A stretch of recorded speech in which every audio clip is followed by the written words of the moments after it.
Nous voulons des partenaires, nous voulons des partenariats, nous ne voulons pas des assassins. Non. Voilà, et donc il faut pouvoir le dire clairement.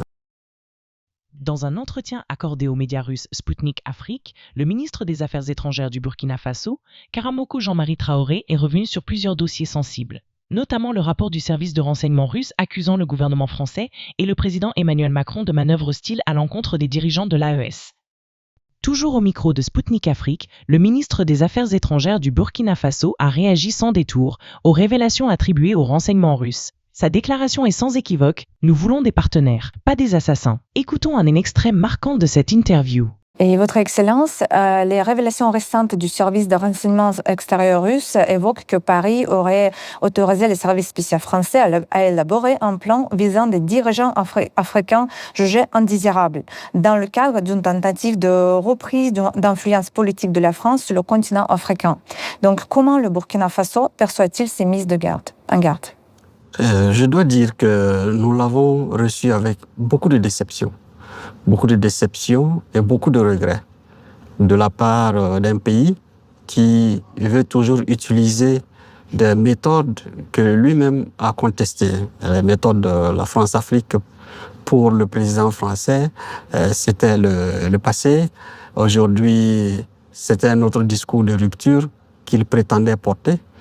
Et nous, d'être informés d'un tel plan cynique qui consiste à s'en prendre au leadership africain, je dirais que c'est beaucoup de regrets et de déceptions qui nous ont animés en apprenant cette nouvelle.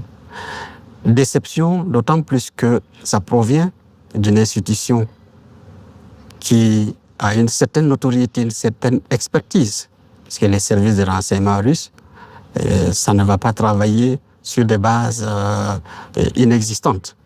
Donc nous le prenons avec tout le sérieux et nous disons que si telle est toujours la méthode que certains pays doivent utiliser, on se demande où se trouve la place du droit international, où se trouve la place des droits humains qu'eux-mêmes défendent tant.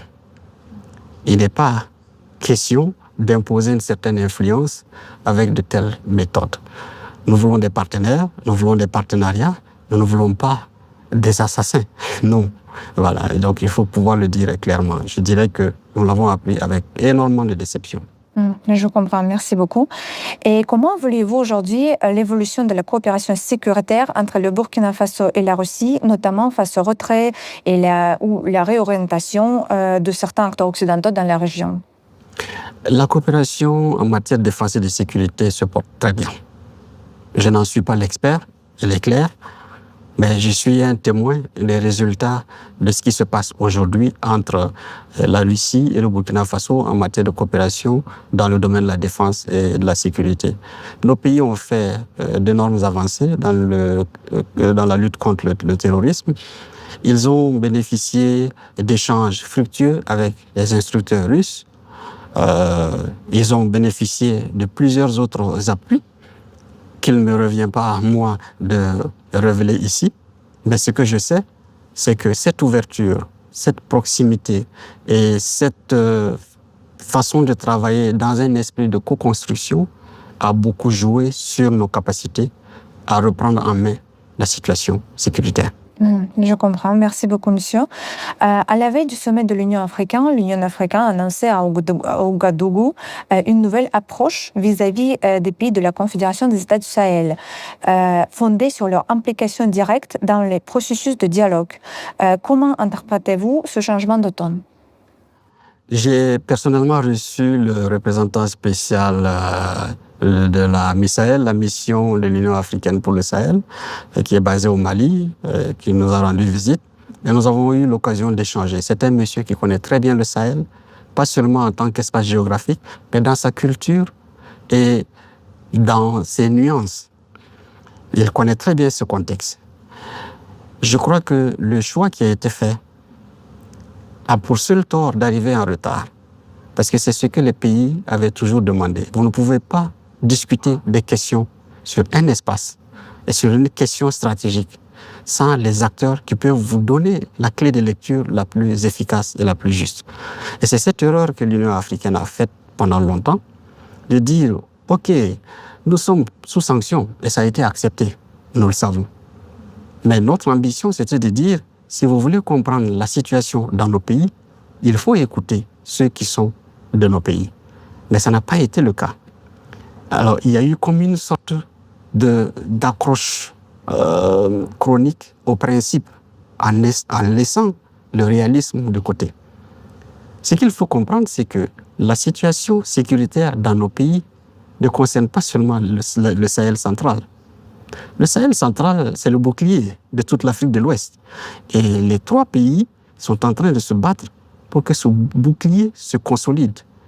C'est pour dire que les dividendes que nous tirons de nos succès sécuritaires ne sont pas partagés seulement aux seules populations du Sahel, mais profitent à toute l'Afrique de l'Ouest. Et c'est cette question que l'Union africaine devrait percevoir.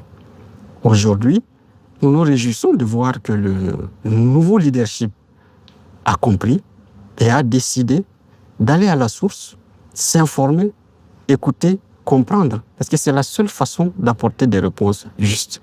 Nous ne sommes pas dans une démarche où il faut noter des élèves. Nous sommes dans une démarche de réalisme.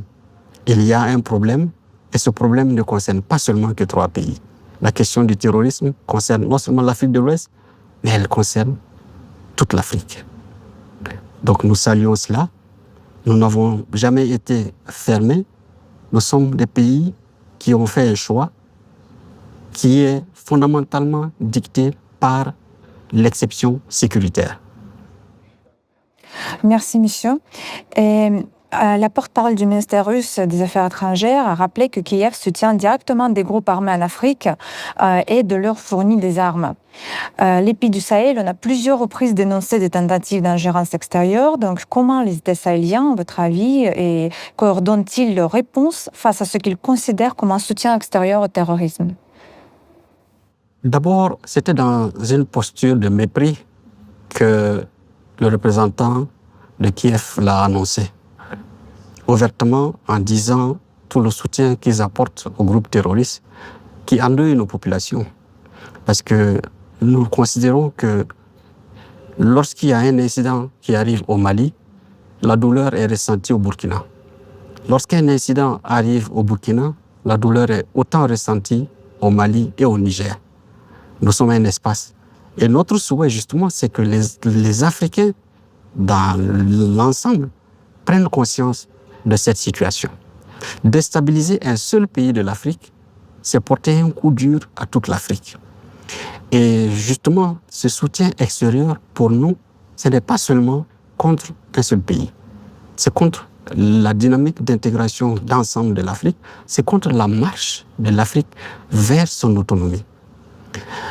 Au niveau de la Confédération, nous agissons dans un espace de solidarité, de fraternité, de cohésion pour faire face à cette menace parce que c'est la seule arme aujourd'hui qui pourrait nous permettre d'inverser la tendance. Nous condamnons toujours ces agissements venant de l'extérieur et qui consistent toujours à exacerber les conflits dans nos pays. Nous avons connu l'expérience libyenne. Il n'est pas question que cela se répète. Merci, monsieur. Et lors de votre rencontre avec monsieur Lavrov, il a évoqué aussi la possibilité de définir des étapes concrètes pour renforcer la présence et l'activité des médias russes au Burkina Faso. Dans quelle mesure cette coopération médiatique peut-elle contribuer à rééquilibrer le paysage informationnel dans votre pays et en Afrique en général? Il est nécessaire de renforcer la coopération médiatique, mais aussi de donner davantage de moyens à nos propres médias de mener un travail de sensibilisation, travail d'information, travail de justice, de correction, de dépollution de l'espace médiatique. Aujourd'hui, nos pays font face à une sorte de guerre informationnelle qui consiste à mettre de l'ombre sur tout ce qui est positif, sur tout ce qui est résultat fait au quotidien dans nos pays et à plutôt attirer l'attention sur des stéréotypes de plus en plus négatifs sur nos pays. On ne vous dira pas que nos économies ont connu des croissances de 5% malgré la situation sécuritaire. On ne dira pas qu'au Burkina Faso, nous avons dépassé de loin notre production agricole qu'on n'a jamais connues dans l'histoire de ce pays. On ne vous dira pas qu'au Mali, il y a des unités industrielles qui sont en train d'être mises en place, que le Burkina Faso a inauguré 17 unités industrielles seulement entre 2024 et 2025. Par contre, on passera une semaine à distiller des informations sur un prétendu blocus de Bamako. On va distiller des informations sur des attaques au Burkina Faso, dans une localité isolée, juste pour dire la situation sécuritaire ne fait que s'aggraver.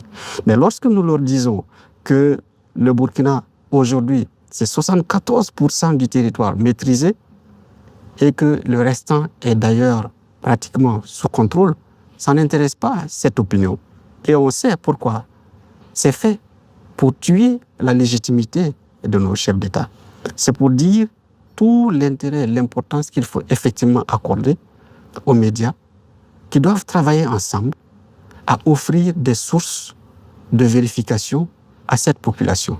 Parce que c'est une production qui est faite à destination des populations africaines, mais surtout des populations européennes, que certains médias continuent d'entretenir dans une sorte de, on va dire, d'espace mensonger qui n'ont absolument rien à voir avec la réalité de nos pays. Et merci beaucoup. La dernière question, notre agence Sputnik gagne activement en popularité à travers l'Afrique. Et donc, selon vous, comment pourriez-vous expliquer cet intérêt de l'audience africaine pour Sputnik? Je crois que après le monopole de certaines presses qui ont fini par se faire découvrir comme étant des instruments de manipulation, les Africains ont découvert la pluralité des sources d'information. Et je crois que Sputnik et bien d'autres médias font partie de ces agences qui viennent apporter d'autres couleurs, d'autres lectures à l'information, à l'actualité. Avant, nous étions tous accrochés à des médias occidentaux. Le président Traoré a eu à le répéter ici. Lui-même, il écoutait régulièrement RFI parce qu'il pensait que c'était cette source-là qui distillait la vérité. Mais on s'est rendu compte que c'était un instrument de politique de domination. C'était un instrument purement politique. Et aujourd'hui, avec la pluralité des médias comme Sputnik, je ne suis pas surpris de cette notoriété qui va grandissant parce que les populations ont la possibilité de croiser, de comparer. Bien sûr, il y a encore beaucoup de travail à faire parce que vous allez sur l'espace médiatique, il y a beaucoup d'acteurs qui fabriquent à dessein des informations totalement erronées et qui les baptisent d'une région, qui ressuscitent des informations sans fondement et qui essaient d'en faire une réalité dans un ou l'autre des pays de l'AES. Et nous savons que tout cela, c'est fait pour ralentir, sinon annuler la course de la vraie intégration qui est en marche dans cet espace.